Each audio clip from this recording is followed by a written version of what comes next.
ko na po yung ano. Putrigis.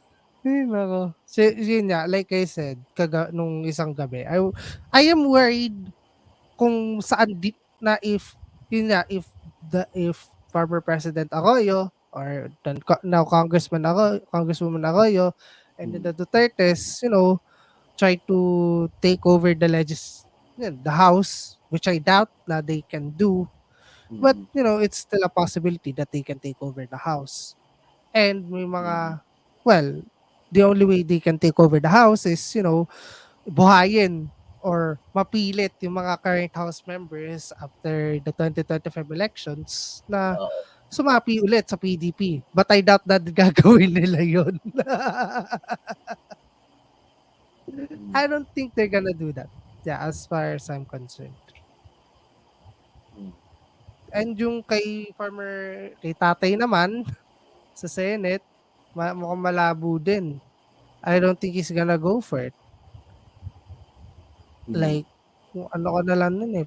Paano ba yun? Huwag mo makakanta ka. Hindi na. Hindi, joke lang. Hindi, joke lang. I was just, kidding about that. So, yun yung worry ko po. And lastly is the idols. Yun sila din yung worry ko. Mga di na alam kung saan lulugar. To be the third force, I don't even think so. But yun nga, it's a concern for me as a voter na parang, oh, we haven't got enough of political dynasties at the national level. Which is, yeah, like I said, concern po is, and then yung sa Senate din, ay, mga pare-pareho na naman ang babalik sa 25. Nakakalungkot. Then si VP, yun nga, baka mag-legislature si VP. Mm. So, uh, I think we should do the Q&A now based on the presentation of the topics we want to address.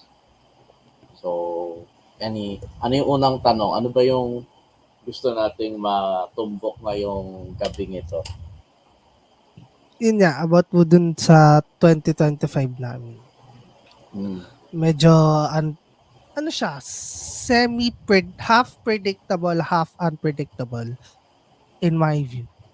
Kung mm, paano magiging paksyonan ng mga masisipag nating mga legislator. mm, Kung kanino ang alyansa nila para sa mas marami pang pork barrel budget. mm. Which is sad. Well, yun naman talaga ang kalakaran dito. Wala naman. So yun yung ano ko po dun. Parang, who might take over, yun nga, who might take over the house. Kaya, after the elections. Yeah.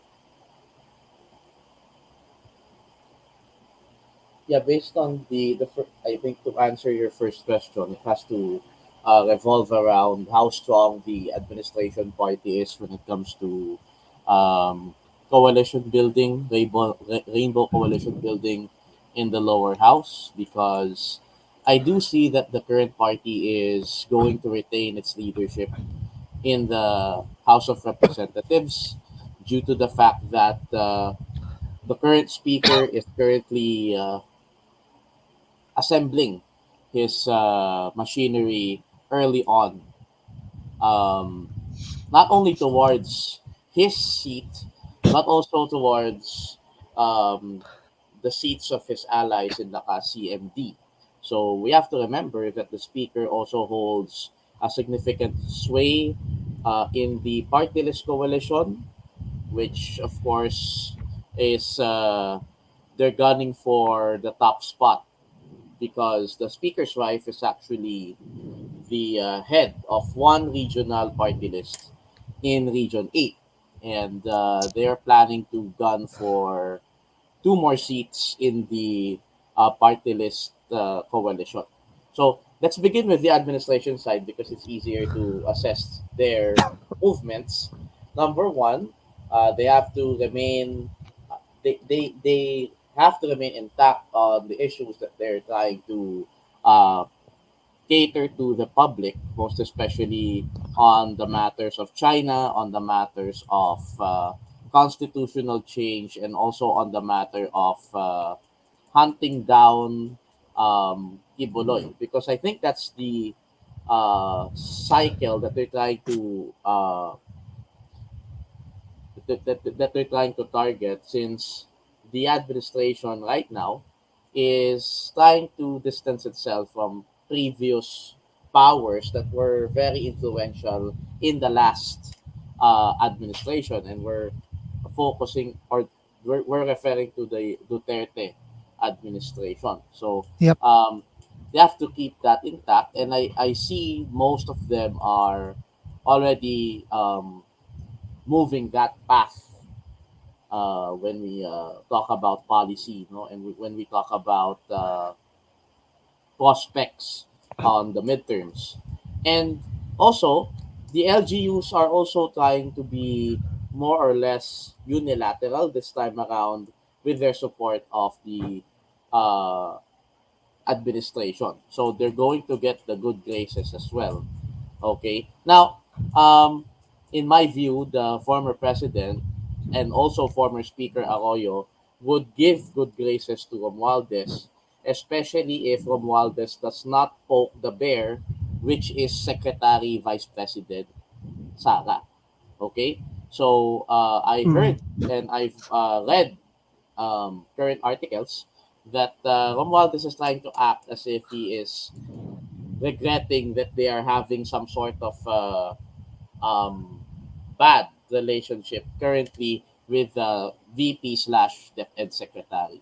So as long as Romualdez keeps it in that tone, GMA, or the former president, which we all know is a kingmaker in her own right, would still be supportive of the president's cousin as the Speaker of the House. And it's actually working wonders for a lot of local constituencies. Number one, it's because of there are more local bills passed in this Congress than the previous Congress. Okay, when we compare the 19th to 8th, am I correct? Are we in the 19th Congress or 18th Congress?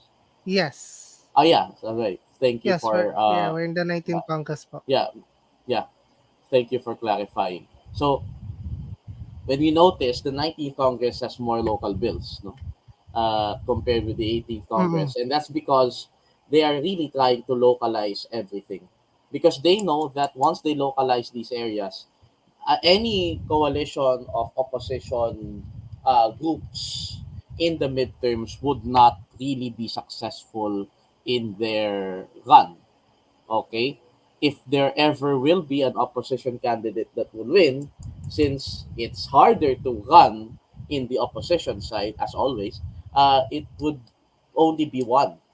Okay? In Tagalog, isa lang ang mananalo o dalawa lang, no? Maswerte na yung dalawa.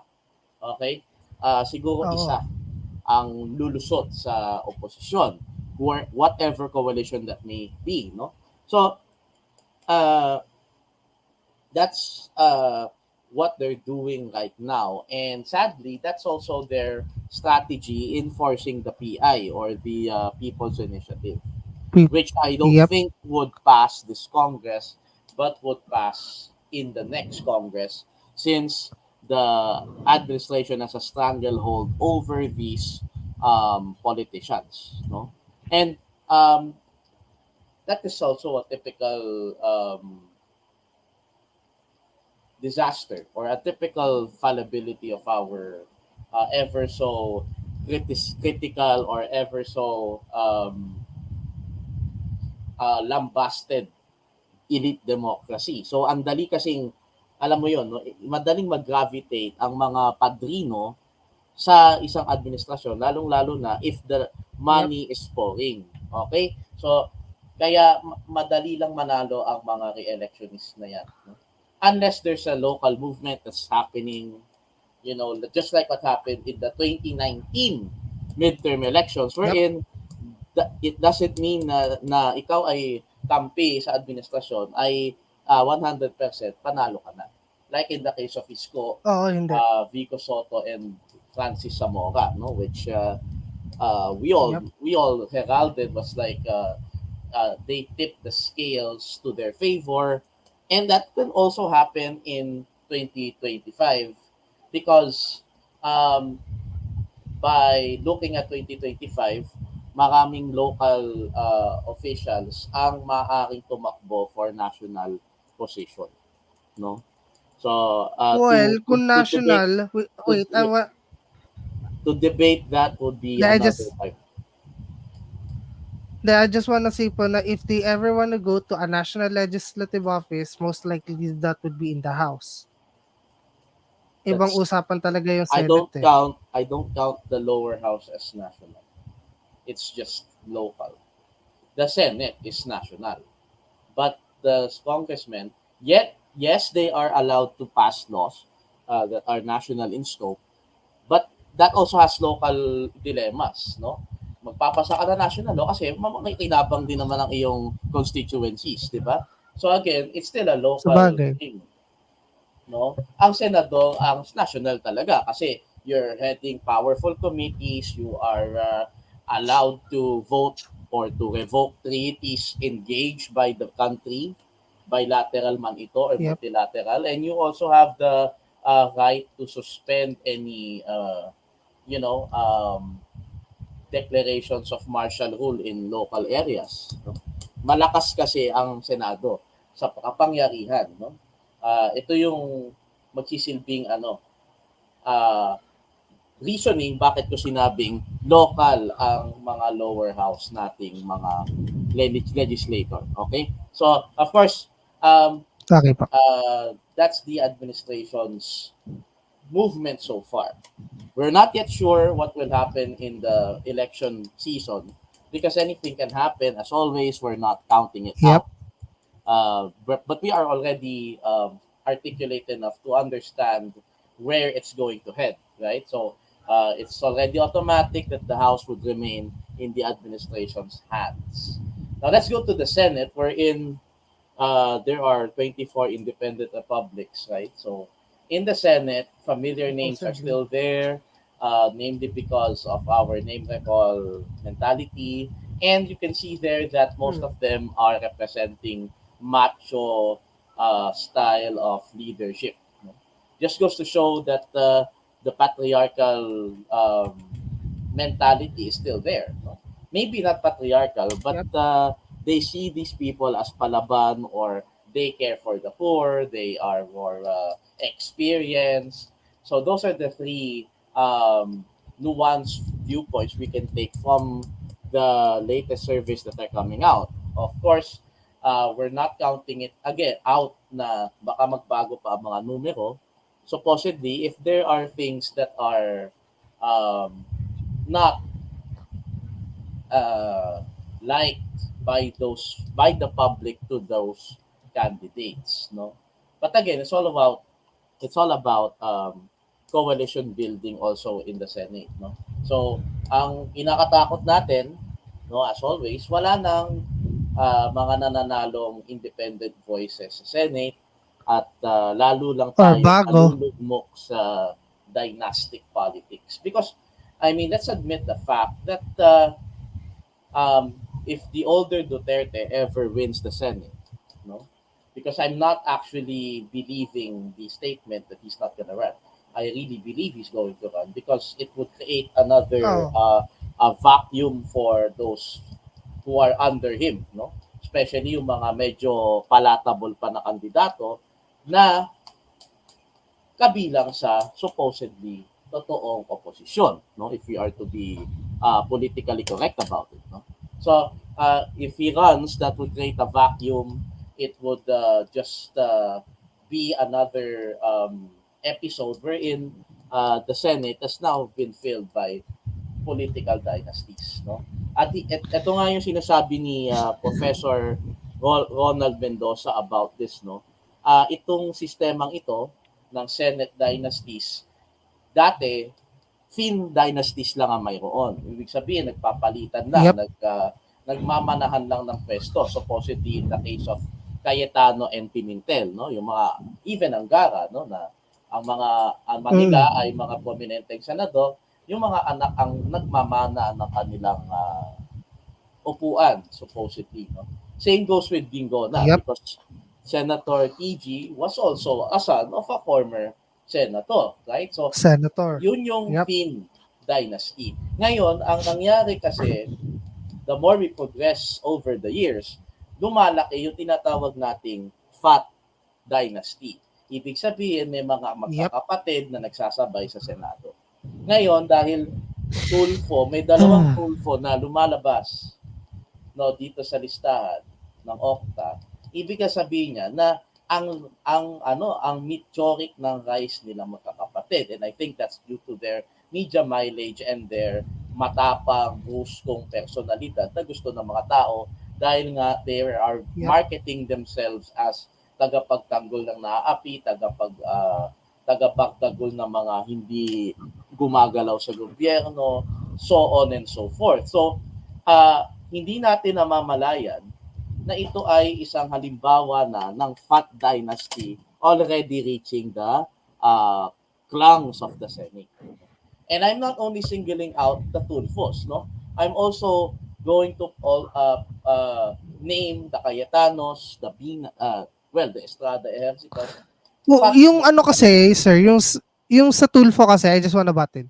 Yung sa Tulfo kasi, halata kasi yung pagiging aggressive nila politically. In love yung mga tao doon. As long as hindi sila natatamaan.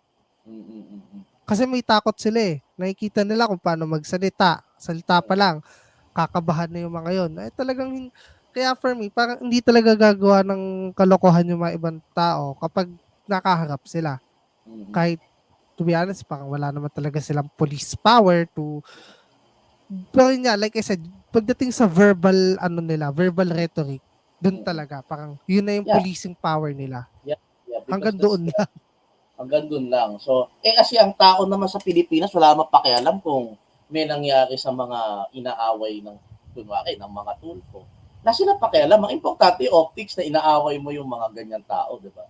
Wala silang pakialam kung ano yung naging resulta, kung napakulong ba or meron pa nangyari justisya.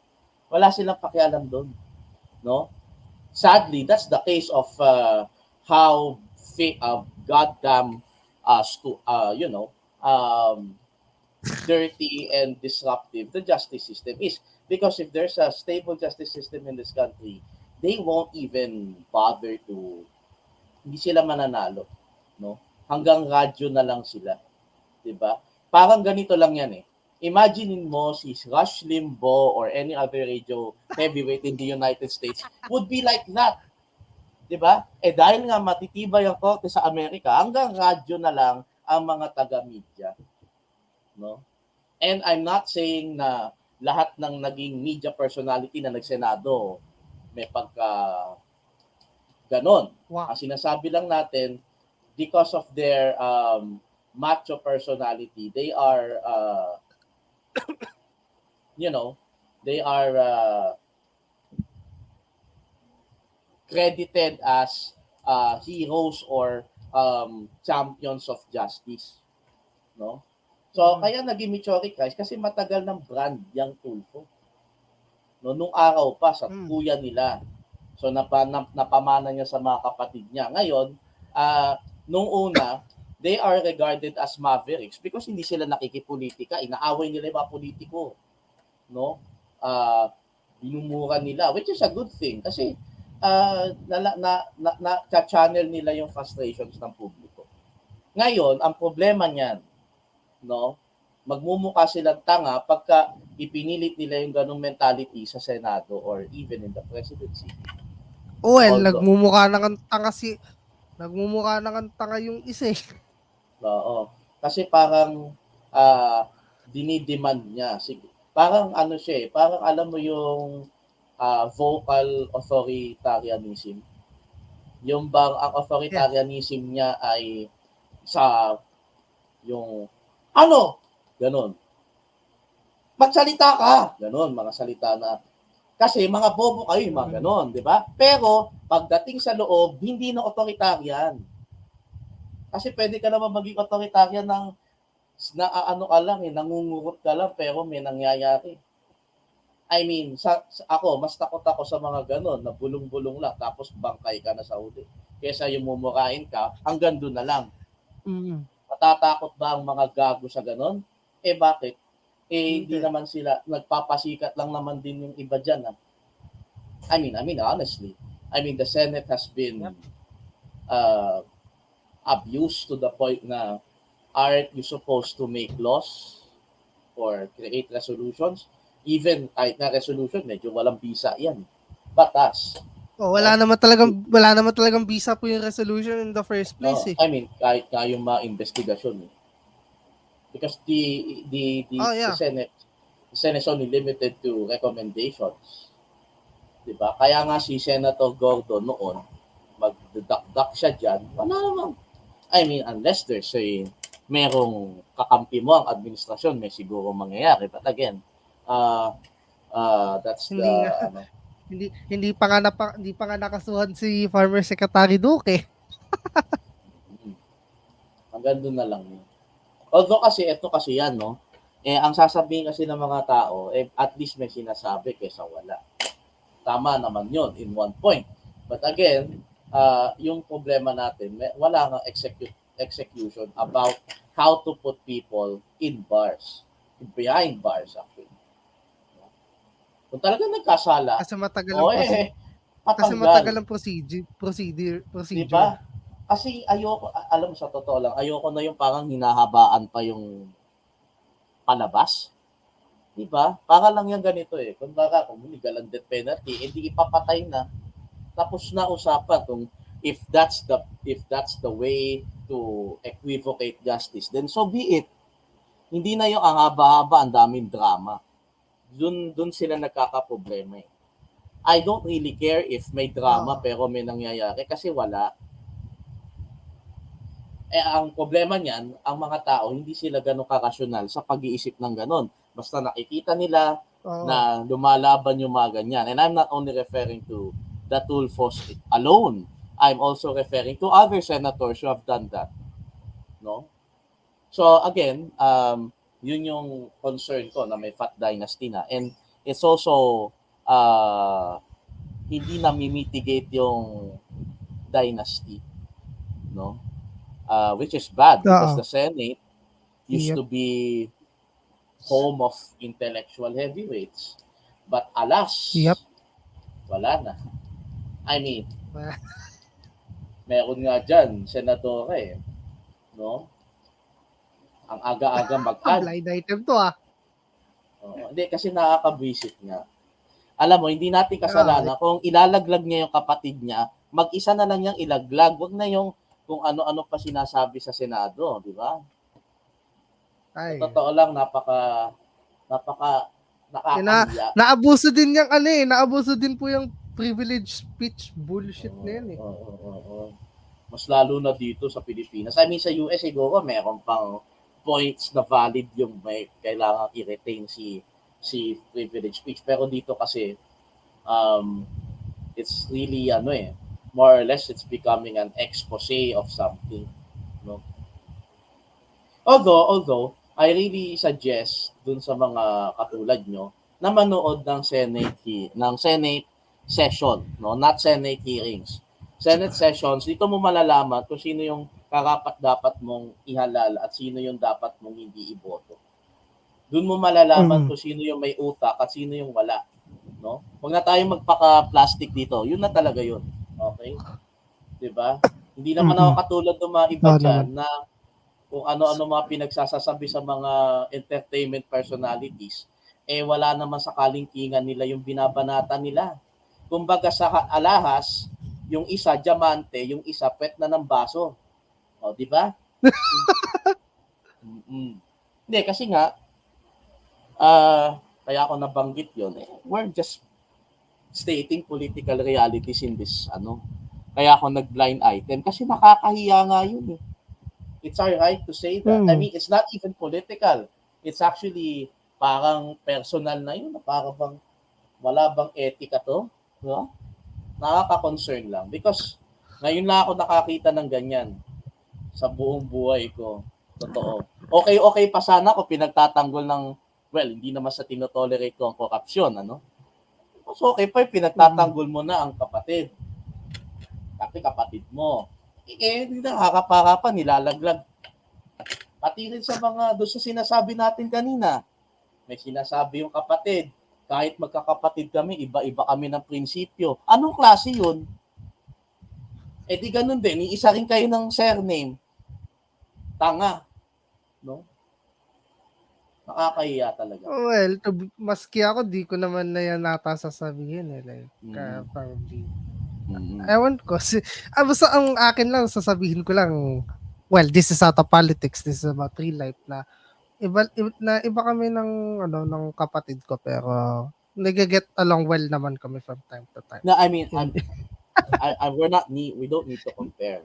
We're just saying that if may problema ang mga magkakapatid, bakit kailangan idamay pa yung mga politikang yan?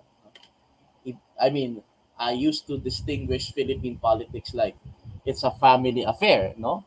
For better or for worse. Parang ngayon, para lang to say that you're different, no? Just to say that hindi kami nagtatayo ng dynasty.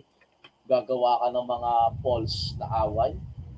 Tapos pag nanalo kayo parehas, bati-bati na lang, ganun-ganun na lang pala yun. Hinahamak na nila ang Pilipino. No? Sinisira nila ang utak ng mga Pilipino. Nakakahiya. No? I mean, because we are Filipinos, no? Well, to be honest po kasi, tayo din yung nagpapasira ng utak natin. Yeah, that's true. No, but I'm not here to blame the public because I'm not an elitist. No? I don't blame the public. I'm not like one of those people that, kasi mga bobo kayo. Puta, hindi na gumagana yung ganyan mga magsasabog sa mukha mo yan. Para ka naglagay ng granada sa cake. Tapos sumabog sa'yo. Kaya nga po lagi ko sinasabi, di ba? Don't let yourself be the perfect enemy of the good. Although, syempre, may mga ganong tao, but I don't think that all who voted for those who we perceive as corrupt and stupid are also like them. I mean, we cannot read the human mind. Kaya hindi ko pa sinasabi yung tayo rin na sumisira na utak natin because I'm also aware that some of us are sensitive when we are being self-examined. Lalo na mga kabataan. Yan. Pag sinet-examine mo kabataan, ikaw pa mali. Diba? Ikaw pa ang kailangang bumalanse. Well, I'm not going to rant. But anyway, let's return to the topic. I'm kind of guilty. Pero nagigets ko naman po yung point mo. So yeah, yun yung... Well, hindi ko naman sinasabing bata lang ang gumagawa nun.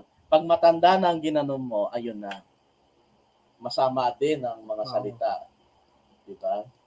Pero kaya nga hindi ko na sinasabi yun because I think ang mas malaki naman talaga ang kasalanan ay sila, those who rule over us, no? Ang pangit ng term, rule over us, parang hindi democratic. But anyway, that's the reality. I mean, yep.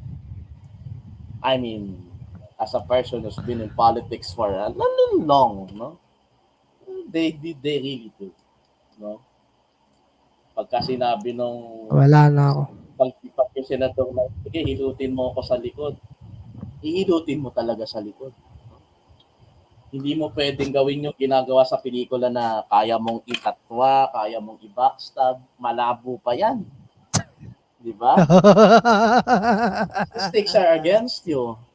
Kaya ako nasasabing they rule over us. But again, that is just a personal opinion, just a disclaimer. Well, baka sabihin din ng iba, that takes the cake. Yeah. I mean, okay na yun. Okay na yun eh. 'Di ba? Kasi naamin mo So, naman na yeah, gano'n. anyway, anyway. I'm just concerned Ang that, you know, okay lang naman anyway, okay. At saka okay lang naman ako ma-examine din naman.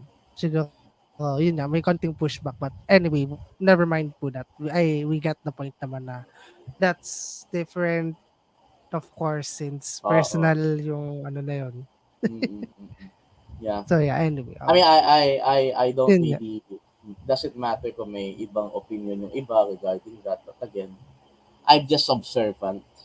Maybe I'm also like that, no? Na hindi rin ako ano rin sa self-examination because through the years, I became more calculated, no? Uh, hindi lang kita sa GC, but I'm very calculated Oo. now than I ever was, no? So anyway, going back Yep. to the topic, so yun yung concern natin na ang dami ng dynasty sa Senate, aminin man natin o hindi, 'di ba? At talagang ano, Nakakalungkot.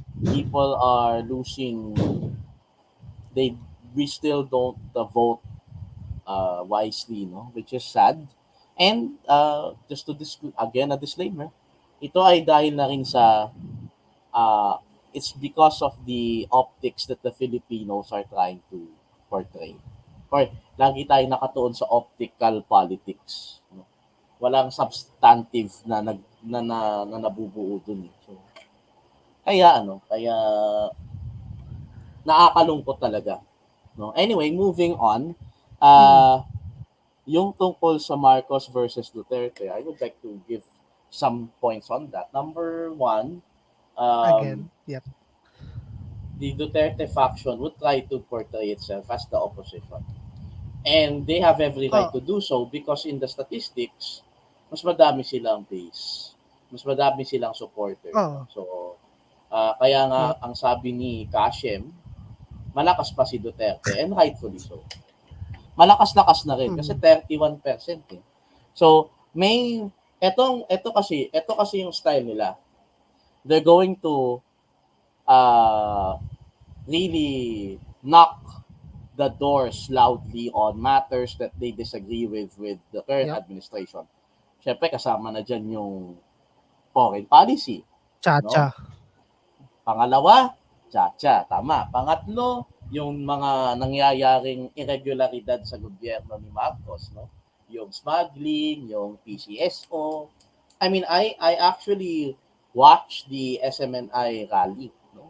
And this is not to say I am a supporter. Ha? Pinanood ko talaga Yeah, yeah. because, you know, Disclaimer yun para sa disclaimer yun. manonood dito. Oo, hindi ako tulad ng mga ibang tao dyan na, ayun nga, binabanatan pati si Boy Abunda. No? Grabe, no? Alam mo, ang daming pera. Anyway, saya ko talaga magsingit ng mga kan. So, pinanood ko because I want to observe the base of Duterte post-presidency. And I can say that they are picking the right issues where people can resonate and try to be mavericks on. No? Like for example, hindi tama yung tayo'y masyado na tayo nagiging maka-Amerika, blah, blah, blah, blah, blah. O kaya naman, hindi tama yan na inano yung war on drugs, tinone down kasi maraming addict pa din sa lansangan. Kailangan natin manmanan yan, ganyan-ganyan. So, they're really attacking the common issues that Filipinos can agree on. No? And that's the beauty of the Duterte base. No? They know how to eat issues. No? Ngayon, syempre, ang problema nila, no, just to balance our assessment, paano kung makulong na at arestuhin na si dating Pangulong Duterte? Di ba? Oo. Paano na yon? Their leader's going to be, of course, he cannot run. Sino ang mag-hold ng front? No? Di ba? Kasi hindi naman pwedeng si Aimee sapagkat magmumukha na siyang doble cara. Di ba? Hindi rin naman Well, pwedeng... no choice si VP Sara, to be honest. But she's not dumb enough. But she's not dumb enough for now to resign as vice president. Hindi nga niya pwedeng gawin yun. Napakatanga ng ganun. Di ba sabi nga ni Sec Ronald, I actually watched it. Mas meron kang posisyon pag VP ka. Di ba? Oo. Pag nag-resign Lalo ka na if dyan, katandem ka na. lumipat ka sa Senado, di ba?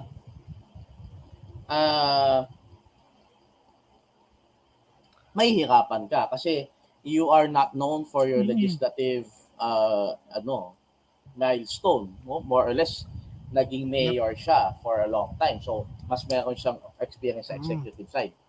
So, ang sinasabi natin dito, no, the taking the helm of the Duterte camp is not really with the daughter because the daughter is more or less trying to hold the supposed unity team coalition together.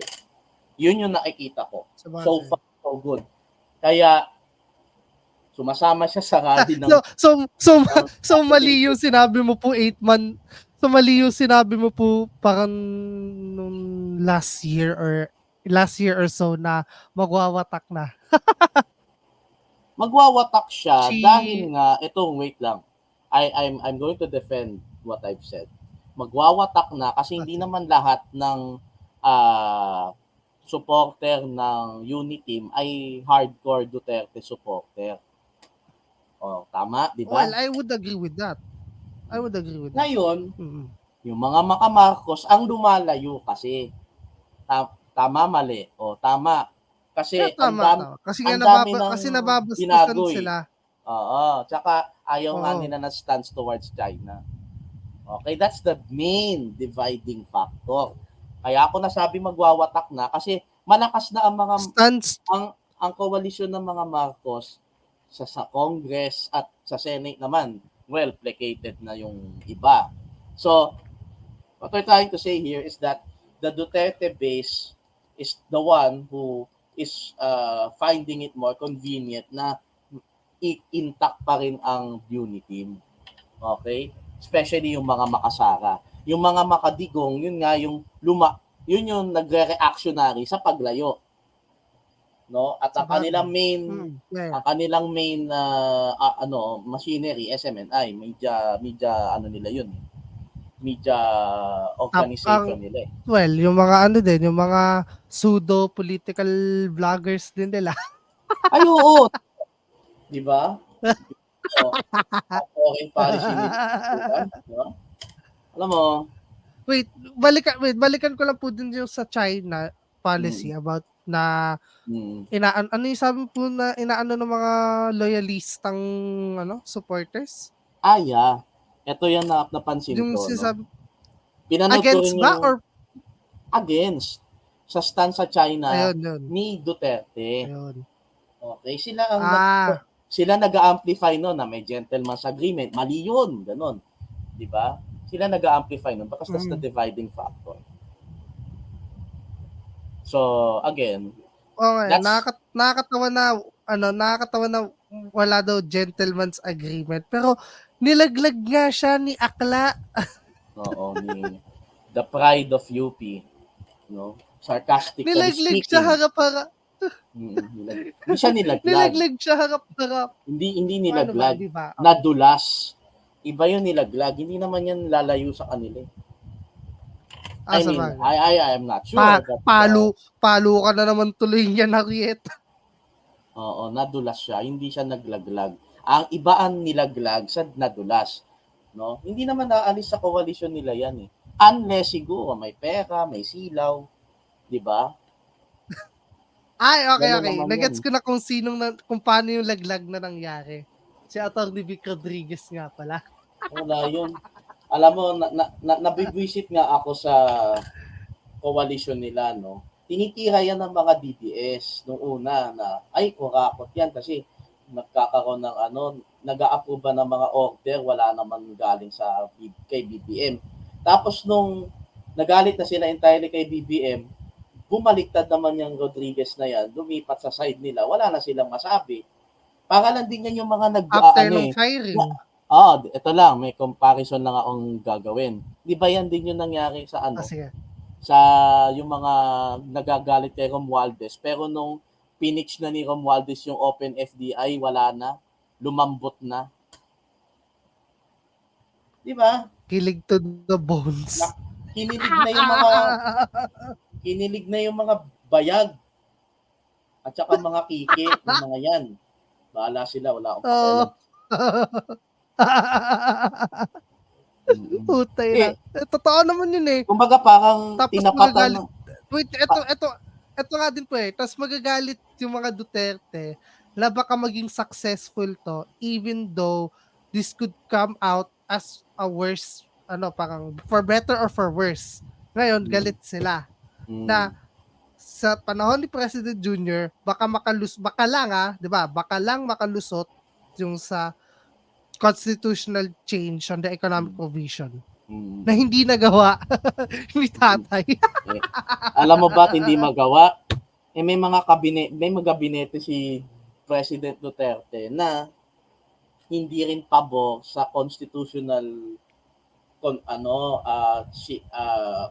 amendments. Kaya napatay na yan. Kaya nga nagpasa sila ng batas, Public Services Act, para ma-water down yung kasi may mga industriya naman talagang lacking tayo, so we open it. Ang problema, etong mga kalapit ng ating mahal na speaker, gusto yun nang i-push para, alam mo na, siguro sila ang sasama sa puhunan. Hindi naman tao makikinabang dyan in the short term, because if you're to invest, it's only rich people that can compete. I mean, that's really the truth.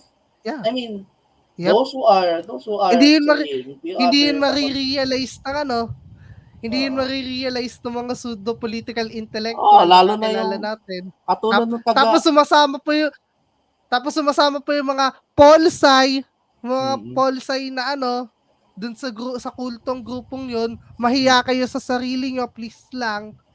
Sama-sama kayo dyan, baka nga may warrant of arrest na yung kulto leader nyo. Pachami-chami pa. I'm sorry, gusto ko lang tinakbuhan niya yata yung kaso niya. Para siya si Tebes sa kabaliktaran, dito siya nagtatago kasi may kaso siya sa ibang bansa. Diba? Parang Tebes in reverse. Kasi si Tebes dito may kaso, tumakas, nag-golf sa Timor-Leste. Ito naman, nagtago dito kasi nahuli na sa Singapore. Diba? Wait lang. Going back to what we're saying. Sige, let's go. Na she's the one, I think, VP Sara's the one holding the coalition together. Which is a hard thing to do. Okay? Itagalog natin yan sa salitang na pag-uumpugan siya ng dalawang bato. Okay? Bato na may fentanyl. Or mahirap mamangka sa dalawang ilog. Hindi mamangka sa dalawang ilog, iba yun. Pinag-uumpugan siya ng dalawang bato. Yung isang bato, shabu talaga. Yung isa, fentanyl. Kaya mahirap yun kasi masamang maging addict. Diba? Siya na, yung tatay niya nagsabi, galit ako sa addict. Yung sa'yo, parang hindi Bisaya, pang Kabiteño. Sorry. Parang ang hirap gayahin. Ang hirap kasing gayahin. Alam mo yung naisip kong stereotype na may dala-dala ang baril tapos pinapalis mo yung mga batang kalye. Ganun ka. Galit ako sa ade. O kaya hindi baril, may dala kang itak, saksakin mo. Anyway. Naano ko lang. Sorry for the seg, pero yun nga. Anyway, she's the one holding it together, and I think, may hidden ace yan kasi sinasabi ko lang ang political reality. It's not that I'm supporting her or whatever. Magiging parang calm be in the middle of the storm siya. Kasi she's trying to appease everybody, and ito because, nawala na yung pagdadabog niya. Well, I mean, in politics naman, you can change your... I think po nawala na muna yun eh. Parang wala na muna siyang mga statements na napipikon siya. Hindi nga siya For now. pwede. Baka, Alam mo, alam baka mo, mamaya lumabas na naman yung tampalos-los. oo, di ba? Kaya nga alam mo yung hidden ace niya, kaya niya nasabi yon, may go-ahead signal si President GNA doon. You would not debate that. Meron yun, may green light yun. Alam mo, I, I don't, hindi ko lang alam po to be honest. alam Since mo, OOTL na ako. Saan? yeah. Sige. Alam mo, since siya na lang ang buhay na political talaga na ang mind, no? Patay na kasi si President. Marami na namatay na presidente, Yep. no? 3 na lang sila na dating presidente, no? Matagal talaga mabuhay ang mga masasamanta mo, pero nandun na tayo. Hala, baka magalit yung mga loyalists niya. Ano? Ay nako, alam mo, masanay na kayo sa akin. I lived under her term, administration niya ako lumaki. So, I can state kung ano yung tama at mali na nangyari, di ba? Madalas maraming nangyaring mali Oh. Wala Ayun. na. Tsaka I'm only expressing my opinion. Di ba? Lagi naman nila And she's sinasabi still yan being and she's still being forgiven up to this day. Yeah. Kasi Which anyway, which is malala, sad, ma, baffles me, but yeah, malala, I don't malalayo wanna na be tayo sa usapan I kasi don't wanna be sound surprised, but you yeah. know. I mean, iba kasing topic yung mga presidente at paano sila naging presidente. Pero yun nga, regardless of what you think of her, she's really a political heavyweight. May green Genius light, din talaga on her own. may green light siya talaga. Nasabihin mo yan. Tingnan natin kung paano magre-react si pangalan niya, Martin, no? Sana nandito si Sir Mark kasi kaya niyang gayahin yun Martin, ganun. Okay. Martin. Anyway, nag-iingat na nga ako buti pa ngayon. Hindi ako nagbabagdagol ngayon, no? Masama-sama pa yung aking mabait-bait pa yung aking mga tiradas, no? Pero yun na nga, she was the one who said that, no? Tingnan natin kung paano mag-react si Martin, and then Martin reacted na ang sabi nung isa, namimiss ko na yung relasyon namin ni Sarah o yung working relationship namin ni Sarah. Just to placate everything and to don't put fuel into the fire anymore. Okay? To simply put it. Okay? So, yun yung nangyayari sa administrasyon. So, the Duterte side is trying to look objective opposition pero maingay, bardagol, no? Which is very, very strategic. Now, if we look at the real opposition, no, ito yung kanilang nagiging strategy. No? Number 1, sila na yung nagiging parang safe yung pagsasalita nila. Maybe because they've learned from the electoral losses they incurred from 2019 and 2022. No? Kasi for me, hindi naman sila lugi noong 2016 kasi nanalo pa rin kakamihan sa kanila. Yung 2019 talaga. Kaso bumalimbing. Sinong bumalimbing? Ang daming bumalimbing sa ticket nila. Or hindi naman talaga full-fledged na miyembro. Ng alin? Na miyembro ng partido. Ng LP? Ano ba? Lalo na sa Senate. Katulad ni wala namang LP sa idol Senate ko. No, noong 2016. Hindi. Bumalimbing ba? Hindi naman or hindi balimbing sir. Nagkamali lang ako. More like naging affiliate lang pero hindi talaga nag-stick with that. Yeah, of course. Yeah. Ito nga yan. Let's forget the past because katulad nga ng sabi ng kanta, let's not bring the past back anymore. Anyway, pinaringgan na rin kita kasi nga post ka ng post sa kanya. Huwag mo nang palimutan mo na yung babae niya. Anyway. Sorry. Wala na nga, di na nga ako Anyway, sige. Moving back. So sila na yung nagiging medyo calculated yung response sa mga issues, no? If you notice the interview of Senator De Lima, no, sinasabi niya na may mga issue kaming nilalabanan pero objective na kami ngayon, hindi na kami katulad ng dati na katulad nung kay Duterte na sobra-sobra talaga yung ginawa sa amin. Pero in the BBM administration, we can work together more cohesively on issues na parehas kami ng stance. Like in China, sila na ngayon yung nag-meet in the middle.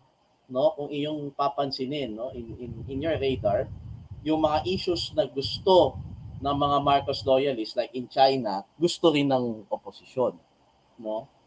Kaya nga applicated na yung kaliwa, no, or the Makabayan bloc, no. If you notice as well, hindi na sila makapag rant and rave like they did to Duterte because the BBM administration reopened or already stated its possibility to renew the peace talks, no. Kaya na-applicate. Ibig sabihin, sila na ngayon yung parang sila Ping Lacson, sila Tito Soto, nung panahon ni Duterte. Nagets mo? Ganun yun. So, ang nangyari ngayon, yung maiingay, yun yung dating nakaupo. Tama? Sila na yung sila na yung maingay ngayon, sila na yung rally ng rally. They're becoming those that they hate. So susunod niyan, hindi na ako mabibigla, may magsusunod na ng effigy ni BBM galing sa side nila this coming SONA. No? Totoo yan. Diba? Let's see. Well, ito nga yung nakakainis. Yung about naman po dun sa left, di ba sabi mo po kanina lang, di ba, na sila na yung napeplicate ng mga Duterte. Ano? Diba? Marcos. Marcos I don't know. I don't know kung meron pa ring mga not them Hindi, na kasi may mga not dumbs talaga na against sa Marcoses eh. Given na yun eh. Sige, kaya nga ibig ko lang sabihin, meron sa not them side, ayoko kasi manlait na. Ang may mga not thems na marurupok talaga. So they may be the ones to side with Duterte. Pero meron din kasing na-applicate na ng Marcos. And kasama na doon ang mainstream opposition natin. Panoorin mo si Trillanes, panoorin mo si De Lima, sinasabi nila na mas malala noon kaysa ngayon. So again, totoo na. I would agree naman doon na mas malala talaga. Their oppositioning now is more calculated than it was in the Duterte administration. Ano na to eh. So yeah, by ang point po ng strategic and or calculative opposing to the administration is on domestic policy issues. Kasi magkakasundo yung mga yan sa foreign policy eh, given na yan eh. Yung si President and yung remaining ancient living figures ng LP. While yung sa Duterte naman kasi, ang main opposing reasons nila talaga is the way he governed domestically and in and yung policy. Standing ng Philippines. And yun nga, yung standing din po ng Pilipinas sa international community is what they're really against. Yeah. So again, ganito kasi yan. Dapat maging calculative yung opposition, hindi kay Marcos, kung hindi sa kabilang opposition. Quote and quote, no? Kasi yun yung humaharang sa kanila sa Magic 12. Mapapansin mo yan. Kasi yung iba naman dyan, talagang marire-elect na. Tsaka maraming ngayon eh, probably if lang na hindi na mag-return yung iba dyan na lumang pangalan, mas maraming chance ang manalo yung bets ng real opposition. And I will give them the credit of saying they're the real opposition because they're the ones who lost. Sila naman talaga eh. Kasi yung sila naman talaga eh. Yung isa, sudo lang yun eh. Hindi talaga sudo, fake. Iba yung sudo sa fake eh. Anyway. So, iba yung sudo. Para lang yung ganito, cellphone. Ang sudo cellphone pa din. Pangit nga lang yung brand. ang fake na cellphone, yung alam mo ng ilang araw lang sira na, peke. Oy, peking opposition yun. Diba? So again, Mm. moving back to what I was saying, so the mainstream opposition needs to battle it out with the uh, supposed opposition being built by the former president. Yep. No? So Mm. siguro, ang mangyayari niyan, yung mga not dems na matitigas talaga ang ulo, dun sila kay Duterte. No? Total, mabuhay nga naman daw ang NPA, sabi nung dating presidente. I'm Sinabi not naman gonna niya be talaga yun. surprised if I'm not gonna be surprised if mapikon ulit doon si Sir Ronald Llamas eh. Oo, mapipikon talaga kasi maraming ito nga yung Siya na rin yung nakakainis. siya na din yung nagsabi dati na hoy kayong mga RA and RJs, kayo din yung may dahilan kung bakit si Duterte naging presidente natin. Mm, Tandaan niyo yan, parang totoo yun. ganun. Totoo nga yun. Alam mo, Which is Yama sa point, number one, ang dami nilang praises kay Duterte noong 2016. I mean, tinawagan pa yan ni mm, Jota. Oh. Ngayon, tapos nung pinapapatay na yung mga ibang miyembro nila, saka sila mag-aano kay Duterte. Yun ang problema nyo. So, hindi rin sila inosente sa labang politika. Actually, meron din mm. sila, may pagkasipsip din ng, Iiyak sila na asa ng human rights. oo. Kinakampihan nyo, mamamatay tao eh. Siguro, may ilan din Kundi miyembro ba nyo, mamamatay tao din. kundi ba naman mga bobo? Oo. Totoo nga Pasensya yan. na. Alam mo, ito lang pinakaiba ng left sa Pilipinas tsaka left sa ibang bansa. They are also playing the institutional game. Kaya nga hindi sila rin recognize ni Joseph Scalise na totoong left. More or less it's like parang display lang ng left, no? Pero yung aesthetic nila left, pero yung kanilang galawang politika hindi na left. Parang China. Total, maawis naman sila, di ba? Oo. Eh, Oo. Ganun ang China, di ba? Aesthetic na lang naman ang kaliwa eh. Maybe the Mm. authoritarian aspect, but economically, it's very free market. Mas free market pa nga sila sa Nordic states. I mean, this is true. No, anyway, Ah, yun nga yung sinasabi natin na yung mainstream opposition, siguro, ang kailangan nilang i-focus ang energy nila na labanan, yung opposition, quote-and-quote, ni Duterte. sa Duterte side, oo. Mm-mm. Hindi naman kasi, ako lang sa paningin ko, kung magbi-build ng lineup si BBM, hindi rin yan makakapuno ng 12. Alam mo bakit? Kasi yung mga Well, hindi magagaling, nga rin original pa nga lang sir eh.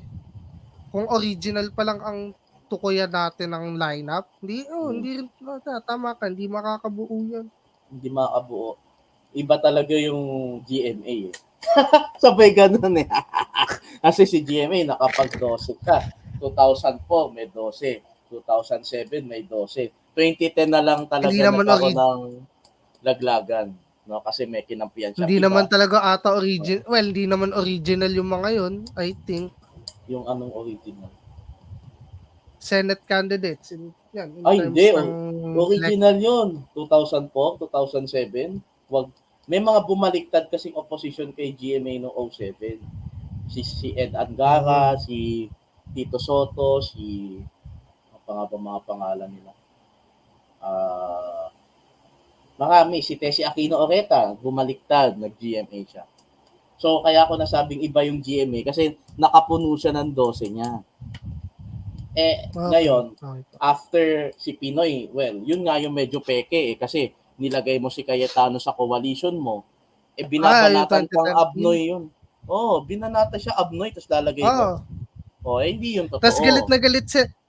na galit sila dun sa ano ba yun? Pagtira sa supposed leader niya dati, si former Senator MV. Anong MV? Manny Villar. Villar? Makabilyang si Di Cayetano ba? no 2010. Kaya nga, Yep. sinasabi ko nga, iba nga yung GMA dahil nakapuo siya ng coalition niya. na talagang sa Magaling kanya. talaga siya mag-twist ng arms eh. Hindi katulad nung mga sumunod na presidente, hindi marunong. Yung 2019, hindi rin totoo yun kasi Binay, hindi naman, wala naman loyalty yung mga Binay kundi sarili nila. Estrada, Ejercito. Oh. Minamaliit nga ni Estrada si Duterte nung araw eh. Sinasabi niya, yun mga Bisaya. Ginaganon niya yan. Bakit kukunin yan? Hugpong lang naman na nagbuo nun. Again, I'm saying this because hindi nga si VP Sara may gusto nun. Tama ka. Oo. Siya nga ang nag-aaral ng style ni GMA. Okay? Pero So, yan. she's not that much of an arm twister. Yeah, I know. Unlike kay former President Gloria. Oo. Parang mas friendly pa siya sa mga kapwa niya political dynasty na well, sabagay pag anak sa anak nga naman, sila yung magkakaibigan. Oo nga, no? Alam mo, namimiss ko tuloy mag-usap tungkol sa US politics kaysa dito. Parang wala na nagbago eh. Pero mo, well, given yung US politics kasi, tsaka na po yan sa akin talaga. Hindi ko lang yung endorsement ng non-incumbent Senate candidates, which is, alam ko na, obviously. Nagtataka lang ako, bakit ang tagal ilabas ng DSCC. So, yun lang. Anyway. Kaya ako naman nasabi yun. That will be for next time. In part, dahil nga sa, the reason why I said that in part is because mas meron tayo na nakakating sa US politics kahit papano, di ba? Yes, marami din tanga bobo sa US, pero na-replicate yun. Man, I mean, there's still a lot of saner, normie people in the US, and we cannot say the same thing here. I mean, pag naging partisan yung dynasties na-replicate doon.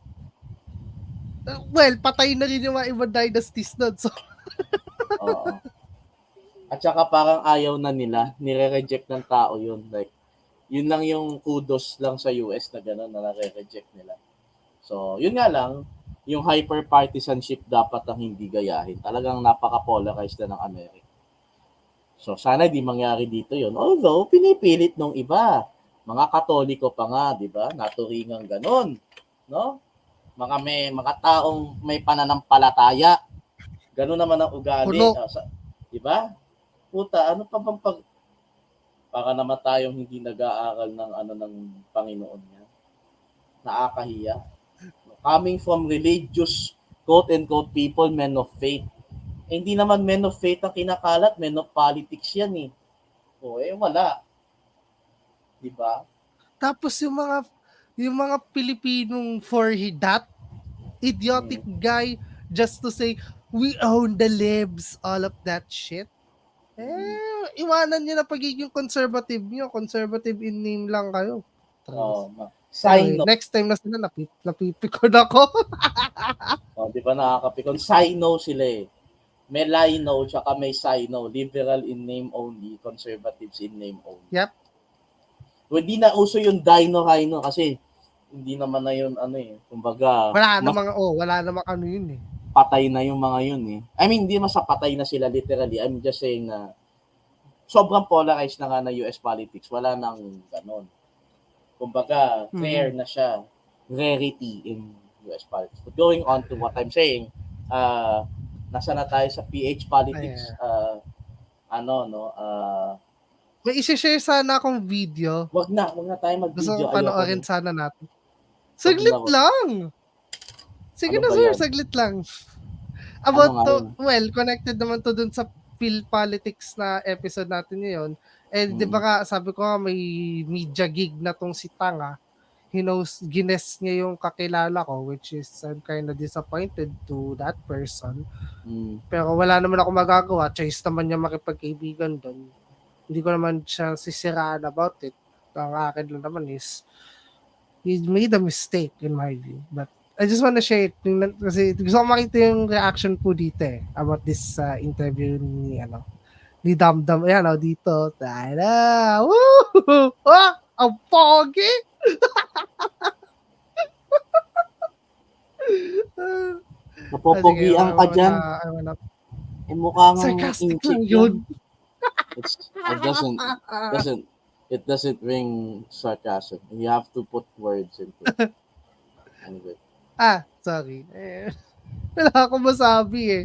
So anyway, saglit lang naman po tayo. I just wanna have dito about reaction natin. Foreign direct investments at yung mga nagsilabasang mga survey results, no? All right. So ano masasabi natin dito?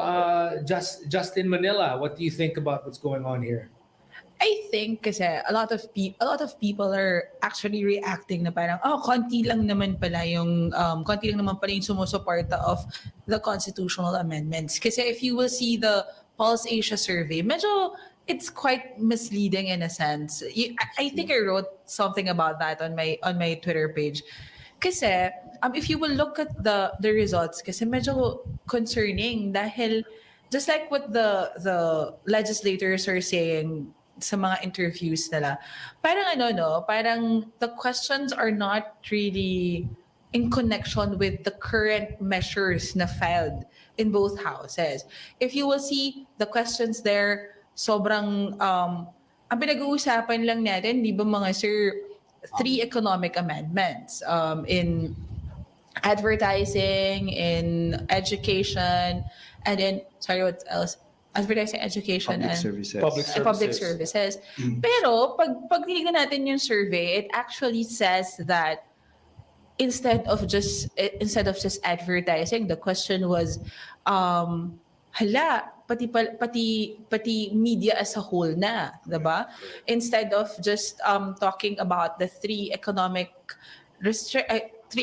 provisions or restrictions, pumasok na dun si unilateral, si bilateral, the term extensions, things na parang nagpa-hesitant sa mga tao before into supporting the amendments.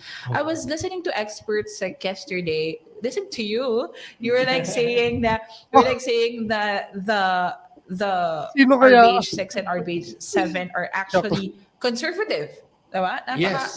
Napaka-conservative niya. So, now, para sa akin, sir, as a political junkie and a social media influencer or user in a sense, sobrang nakaka-bother the statements of the Senate President and other senators na parang hesitant na daw sila just because of this survey. Well, in fact, it doesn't really reflect the measures being filed. Diba, sir? Yun na nga, 88% daw ayaw, no? But of course, we actually do know, naalala po natin na ang Pulse Asia, Sige, sir. Ano ba? Tuloy mo ang Pulse Asia. Sige, tuloy mo. Sige. Tuloy Sige. mo. May mga sinasabi Pulse sila Asia, na pero may history po kayo ng medyo minamanipula ninyo yung interpretasyon, no? Kasi nga, nung 2018, nagkaroon ng time, in March 2018, tuloy mo. Sige. Tuloy mo pa. Yeah. Nagkaroon sila ng dalawang survey. Ang main question was about federalism at that point in time. So, willing ba? Sumasang-ayon ba kayo na magkaroon ng pagbabago sa saligang batas para magkaroon ng federalism? And roughly, ang una, I think in March 2018, it's almost 30% na gustong ngayon. Sige, baguhin na natin para mag-federalism tayo ngayon na. Around 30%. Tapos yung, or almost 30%. Tapos yung mga, another 30%, gusto rin nila pero hindi ngayon. No? Tapos meron another 30% or almost 30% or more than 30%, roughly, mga ayaw nila. So, no, never. Tapos meron din yung mga, parang siguro 6% yata yung mga don't know, hindi nila alam talaga.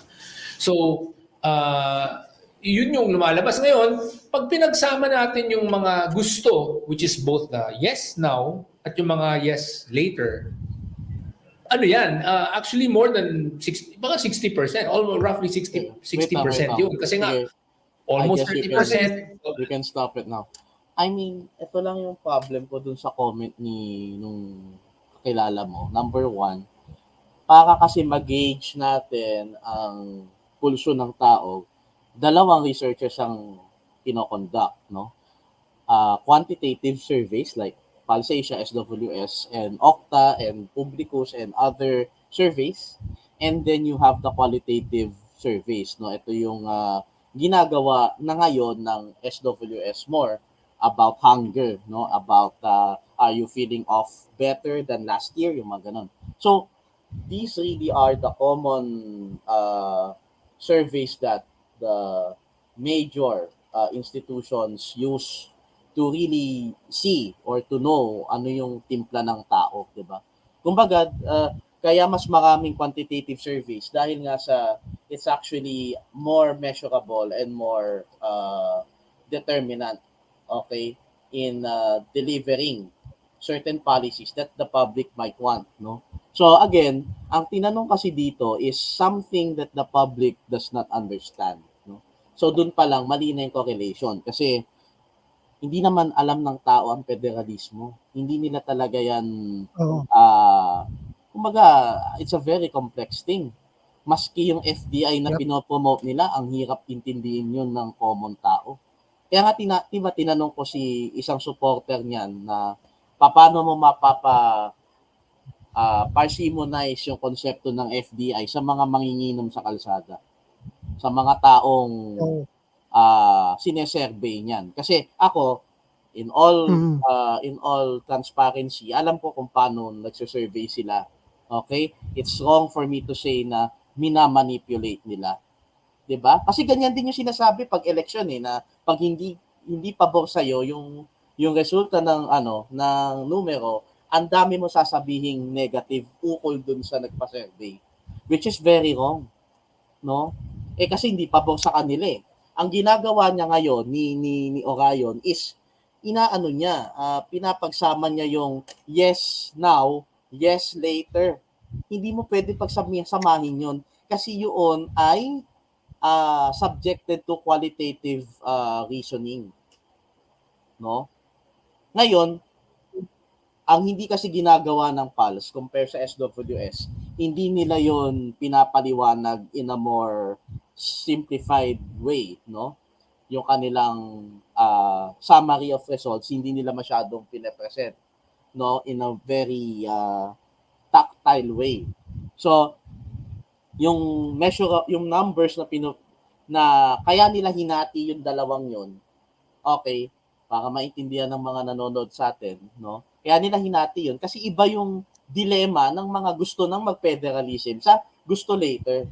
Okay? Kasi may mga taong nagsasabi na ayaw nating i-knee-jerk ang sistema para lang mabago yung structure ng ating pamahalaan, no? Hindi mo siya pwedeng pagtagpiin. Okay? Now to answer yung kakilala mo, ganun nga. Yung sinasabing unilateral tsaka bilateral, may yun. Meron yung Tagalog translation. Imposible at ang bobo naman nila kung yun ang ipapasurvey nila. Hindi ganun yun. Actually, just to give dahil nga lagi naman nating usapin na survey dito sa sa talks natin, no? Ever since nung halalan pa, if you remember. Yep. Yan? Tagalog po ang ginagamit na medium, okay, sa mga napipisil na mag-answer ng survey at saka randomize yan. Oo. Hindi na tayo pwedeng mag 5,000 people because you know why? Because surveying takes a lot of money. Okay, especially the statistical methods used there. Okay, is only more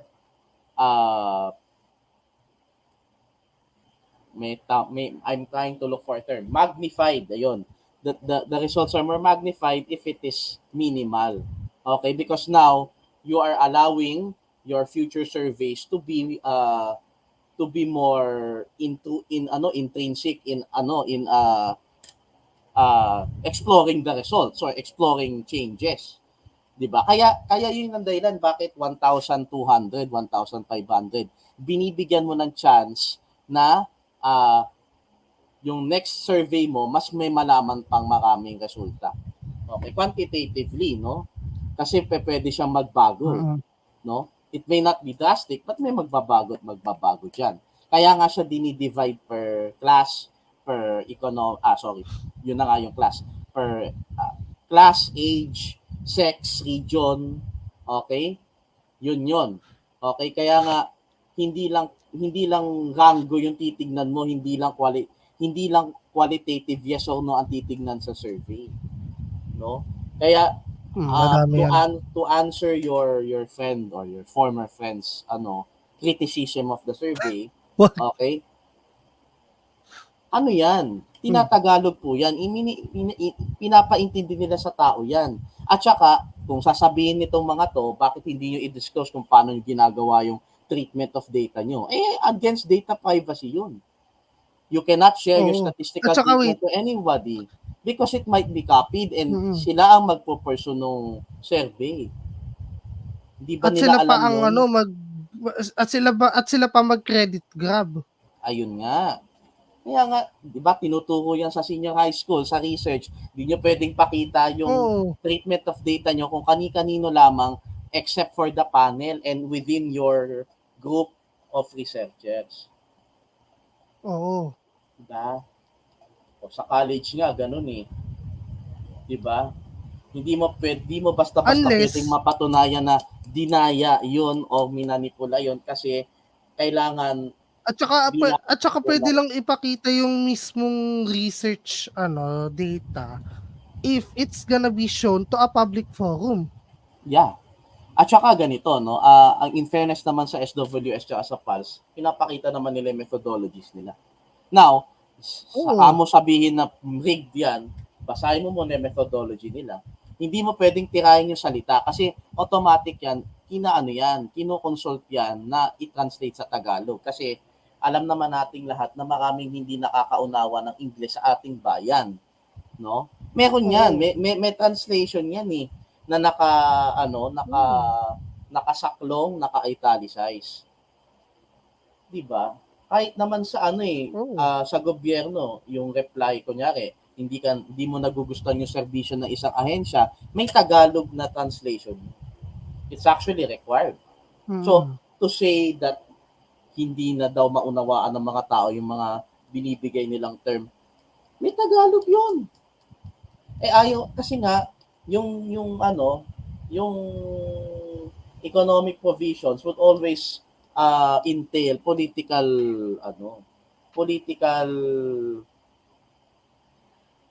interest as well if we are to be quite honest with each other. Kaya yun itinanong ng PALS, no? Mahirap kasi yung nagja-judge tayo na ayan, rigged nga, Agad. minamanipula yung Oo. number. Kaya nga inihiwala yung 30% yes agad, yes later. Iba nga kasi ang mindset nung yes now, yes later. At syempre, iba rin yung sa no. No? Kaya nga may Mhm. moderately agree sa research kasi iba yung moderately agree sa completely Oo. agree. Yep. Kasi may reserbasyon yung mga taong moderately agree or somewhat agree actually. Or neutral. Oo, hindi. Well, actually, bawal maglagay ng neutral sa quant. Pwede yun sa quant. Ayan. Diba? Iba sa quanti, yes. Hindi pwedeng sinasabi nilang yung PALS ganito, si SWS. Well, maybe may clout siya, kaya niya nasasabi yun at ginagamit na naman niya yung sway niya sa mga taong nalilindang niya. But again, pagka kasi hindi pumapabor sa inyo, siyempre sasabihin niyo yun. Paano kung lumabas yung contrary na lahat pala ng tao gusto? Di puring-puring nila yung SWS ngayon. Siyempre. Baka nga sabihin nila, oy, yung mga tropa natin, napasagot ata nila dun sa, survey nila, oh. Alam mo bakit ganun? Kasi, ang ng PALS, they really cater dun sa CDE. Yung mga napapasurvey nila. Hindi naman ABC ang pinapasurvey. Kaya, eto lang, no? Para lang maliwanagan yung iba. I'm a C, pero hindi pa ako naka-answer ng Pulse Asia survey. Kaya Never. Ever since. Hindi nila yun, hindi nila kinikater yung AB, no? Kaya nga kung sasabihin ng mga elite dyan na hindi pa ako naka-answer ng survey, hindi naman totoo yan. Hindi kayo kinikateran. Kasi alam ng mga survey firms na ano na yan na yung mga clear na yung iboboto kung sino. Or clear na yung posisyon sa mga bagay-bagay. Kaya hindi na sila nakikihimasok. Kasi mahirap makipagtalo sa mayaman. No? Anyway, sorry. No? Totoo naman eh. Mm. Anyway. So yung sa C, Oo. medyo mahirap kasi may mga locations talaga silang pinipili na madaling hindi ikalat yung survey at saka hindi magmukhang random sampling, no? Kasi may stratified ang sampling ng surveys natin, which we can argue is sometimes not good. But again, it's to really present a conservative figure. Okay? Mahirap yung masyado kang nag-OOA sa figure mo tapos ang layo-layo sa realidad, no? Katulad ng ibang tao sa GC, malayo sa realidad ang mga sinasabi, kaya mali yun. Okay? Oo. Tapos pinagpipilitan, naku, patay ka, wala kang wala kang electoral political future dito, pasensya na. Ngayon, going back to what I've said, no? Ganun yon, stratified sampling, kaya pipili sila ng lugar. Katulad sa numero, na they're trying to be the third player in the survey industry. Ang numero kasi, pipili sila ng survey organizer nila sa tatlong area ng NCR. Pasig, Caloocan, Oo. Las Piñas, Manila. Actually, Pasay, Manila. Pipili sila doon. Random. No? Hindi naman random. Pipili sila doon sa isang lugar na yon. Tapos, kukuha sila ng mga pasok sa banga na nakakabasa ng akasulat. Actually, medyo lax pa nga ang stratification nila. But again, ano yon? Yun yung style nila. Yun yung style. Kaya po, no, kaya mapapansin nyo na minsan pare-parehas yung labas ng survey or yung resulta ng survey, lalo na sa mga senatorial survey, presidential survey, ay dahil nga sa inaalam ng mga taga SWS, Pulse Asia, yung mga nag-answer na before, kasi yun yung mas madaling makuha yung yung mind, no? Ngayon, dun magkakadebate. Are we going to stick with the stratified sampling or should we try and test random sampling but limited ang respondents? So, when we say that random sampling ka, pipili ka na kahit sino mong mapili, pero 1,000 lang or 1,500 or 1,700 pinaka-max. So, yun yung debate na mas edukado. Hindi yung katulad ng gawa-gawa lang yung mga survey na yan. Kasi sa totoo lang, may mga ginagawang proseso dyan. Para lang din sa makinarya ng eleksyon. Hindi ko pwedeng sabihin na pandaraya na yun merong makinarya ka sa eleksyon. Mali yun. Kasi sa bawat halalan, may makinarya. Hindi ka mananalo sa ads. Hindi ka mananalo sa mga artista. It's the machinery that... Mahal-mahal ng ads, putragis. Yung mananalo sa SOCMED, nako, wala kang tiwala dyan. Kasi yung mga nagla-like... Yan. Yung Google search. Yung mga nagla-like dyan, hindi naman botante. Sa Twitter, lalo na. Or, wala akong pakialam sa mga nag-Twitter, mga sawi sa pag-ibig yan, kaya ganyan. Anyway, sorry. Ang sakit. Ang pakialam. Ay, sorry pala. Meron pala akong, sorry. Anyway, hindi naman niya to panonoorin kasi politics is not for the faint of heart. So, anyway. So, moving back, it's wrong to judge na pagko-combinein mo yung 60%, para kang tanga. O, tanga na nga lang talaga. Hindi no? parang. Tanga Ayun. talaga. Wala nang ano.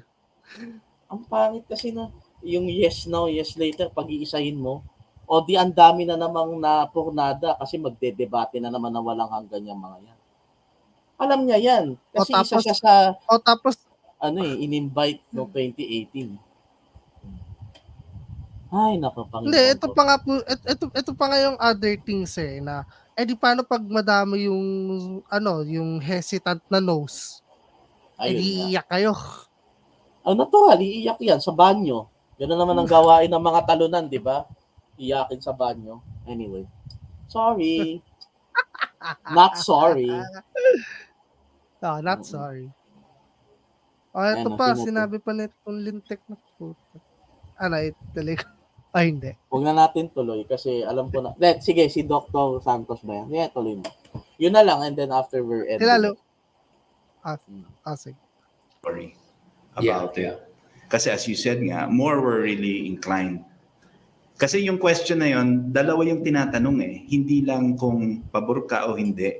Oh. Pabor ka ba na gawin yan ngayon? Oo. So, Oh, dalawang kita mo, umuo ka? Oh, di ba? Kaya nga, mali nga yung ganong predisposition na pagsasamahin mo yun. Please. Parang ganito lang yan eh. Tinanong kita, AJ, gusto mo bang pumunta sa mall bukas? Oo, gustong-gusto ko. Tapos iba rin yung feeling ng, kaso kailangan ganitong oras muna kasi may gagawin pa ako sa Iba nga yun. Magkaiba yun. Kasi, Iba ano yung yun eh, sure sa hesitant. Oo, iba rin yung somewhat. Iba rin yung moderately disagree at completely disagree. Alam nyo, dapat alam ng mga tao yon kasi ang tao eto lang ginagawa nilang engot ang tao sa ganon. Kasi katulad niyan, hindi tayo yes or no lang sa buhay.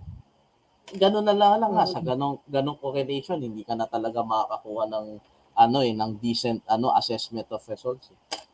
Okay? Ang gawin nila ganito.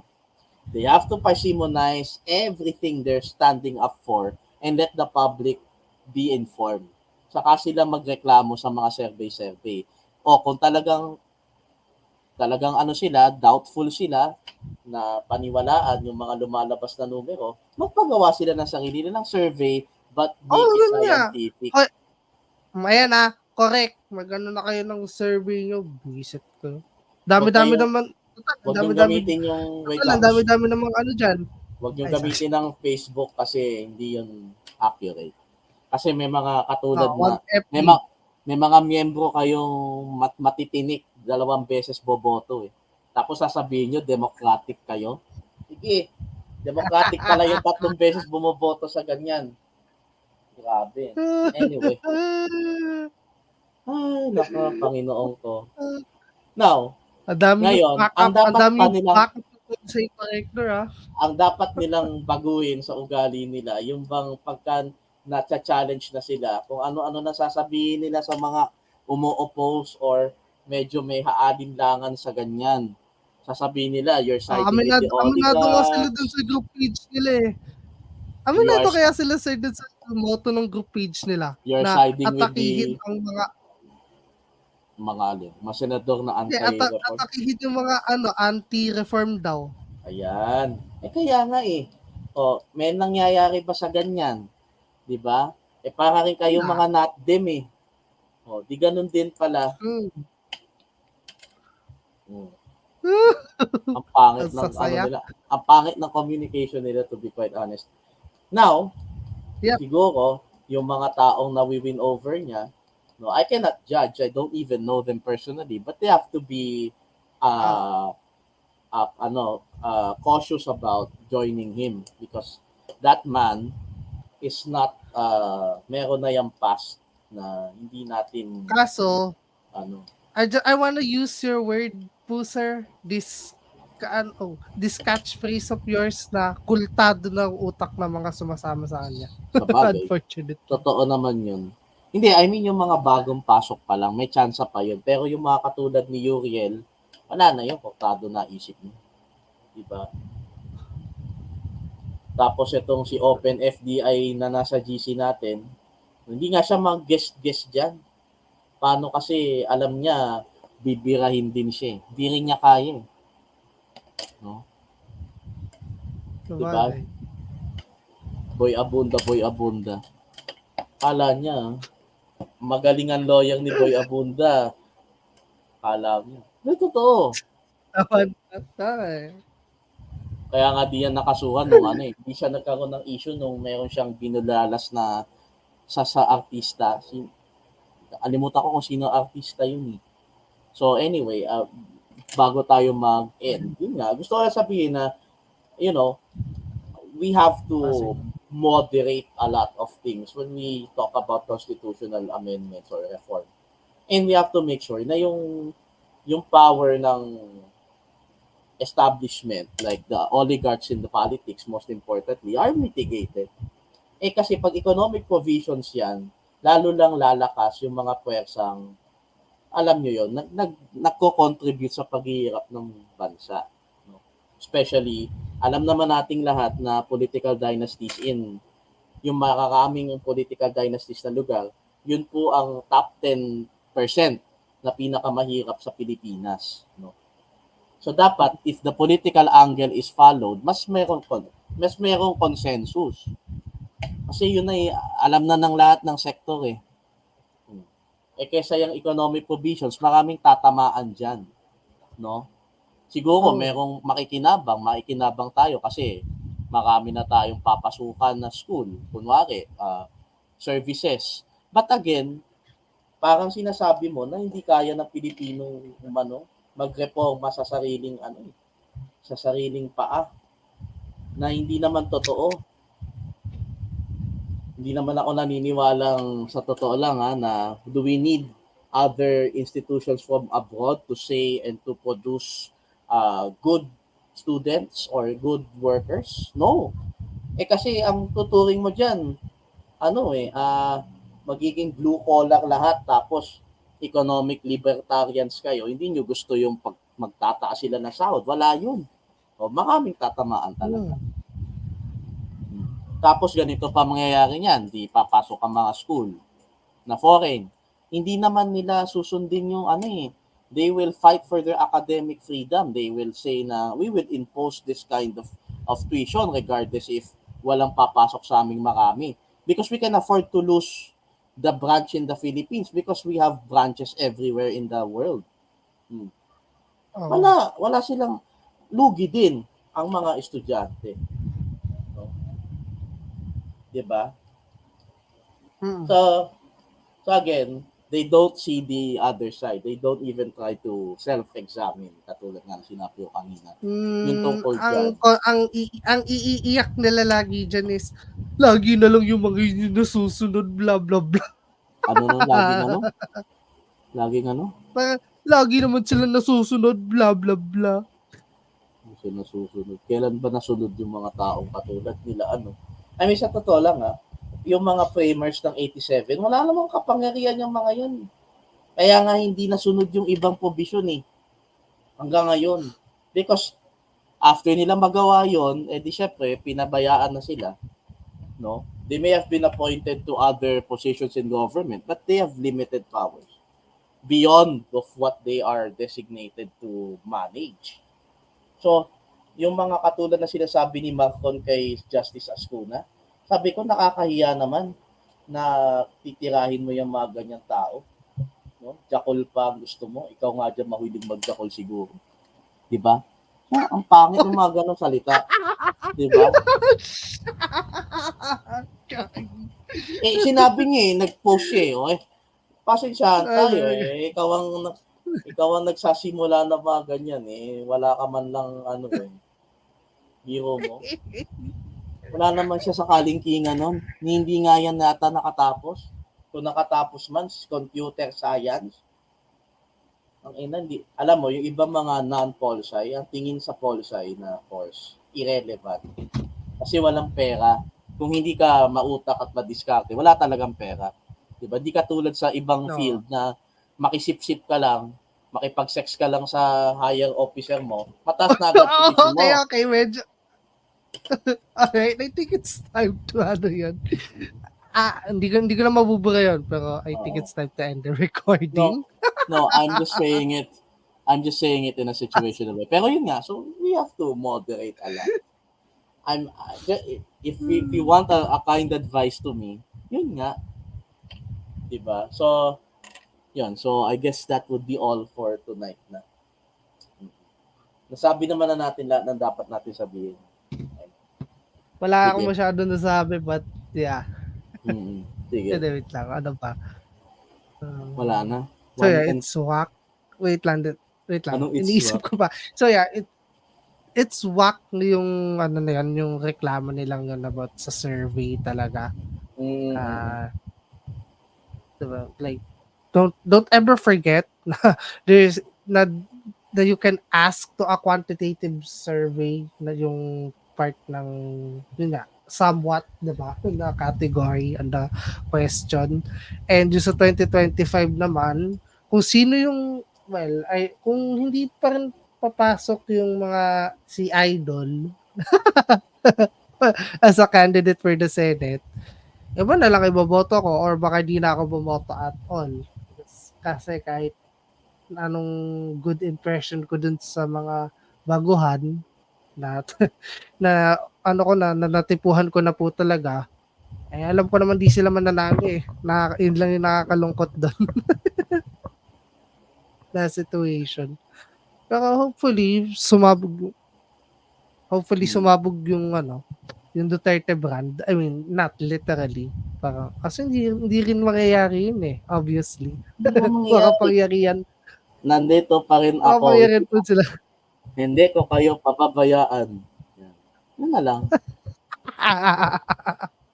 yung sa 2028, pag wala talaga ako na boto, kahit magkagipitan na on the presidential election, hindi na lang ako maboto sa presidential election. I swear. That's Mag-ano ka, renegade. Sige, mag-America na lang tayo 2028. Sabay-sabay na tayo umalis dito. Sana. So, Kuya, bawat tapos, siran. paano agad ako, magpapa-allegiance agad ako sa Democrats. Eme. Tapos iboboto ko si Governor Whitmer pag siya yung naging joke lang. Hindi ka agad makaka-green card sa Amerika. Unless you're working Oh, yung with isang, yung isang, ito lang disclaimer lang. Yung isang kapwa po namin supporter, kakamping dati, nakaboto pa siya dito nun sa Pinas. Then afterwards, pumunta na siya ng US. Eh, yung boyfriend niya, na asawa na niya ngayon. Pinoy naman yun. Matagal na palang American citizen. After a year, niya dun sa Cali, sa LA, to be exact. Doon, nabigyan agad siya ng green card. Sabi ko sa sarili ko, lakas talaga na ito ni Ite, So, yun lang yun. Wala talaga. Pero kung si Senator Risa kasi, kumandidato for VP, I would probably vote for her as VP. Pero I don't think she would. Wag na muna natin pag-usapan yan. Masyado sensitibo yan. Ayokong ilabas ang I don't wanna drop Sige, the tama doon. bombs yan. Nakakaawa si Shem. Baka masira pa yung madiskarte ni Shem. Nila. Pinapangunahan na. Hindi ko pinapangunahan. Wala Hindi, ako po. Oo, tama. Ito kasi, kasalanan mo yun. Pinapangunahan. So, Risa Capi, ha? Pwede naman, magpaturo siya kay Trillanes kung paano yung Bardagol na medyo acceptable sa kanila. Anyway, I'm not going to tame or I'm not going to double down the predictions. Kasi marami pang mangyayari dyan. Sanay na ako. Not yet dito. Pero dun sa kabila pwede na. Kasi alam na natin. Saan sa kabila? Sa US? Ay, oo. Gumagawa na ako ng prediction ko yung calculated. Kasi meron yung 538 na na parang calculator doon ng statistics ng demographics. So I'm trying to make it as accurate as I can. Although hindi ko ma-hit talaga kasi manghuhula na lang ako. I swear, I mean, it's dumb but that's my decision. Pero gusto ko ngang i-feature din natin yan sa mga susunod. Pag siguro election period pa talaga. No? At pag natapos mo na rin po. Papakita ko sa'yo. Matapos na po yan. Oo. Kasi ang problema nga doon, I'll try to save it sa screenshots and then saka ako ipe-present. Sige. I think I have to go. Sige. Good night. Bye-bye. Sige po. Thank you, sir. Bye-bye. Alright, so yun yung naging glimpse ng episode na yun. ngayong month of April. Anyway, hindi ako makakapag-ano ng season 1, season 2 sa podcast ko kasi ang hirap ng ganun. Hindi ako tulad ng ibang podcasters diyan na, every day ang grind nila sa podcast discussion. So yeah, anyway, yun lang. It's been it's been a good convo, and I realized a lot of things talaga naman na alam ko na rin naman na. Hindi ko lang talaga masabi kasi I'll always let si Sir Kurt mag-speak out of what he says. Then yun, of course, nakikinig lang ako talaga, di ba? So anyway, that's it for now. Alas naka 2 hours din pala. Mag 2 hours na din pala kami. And next time, mag-US politics discussion ulit kami, pero be, that would matagal pa yon actually. So anyway, that's it for this night.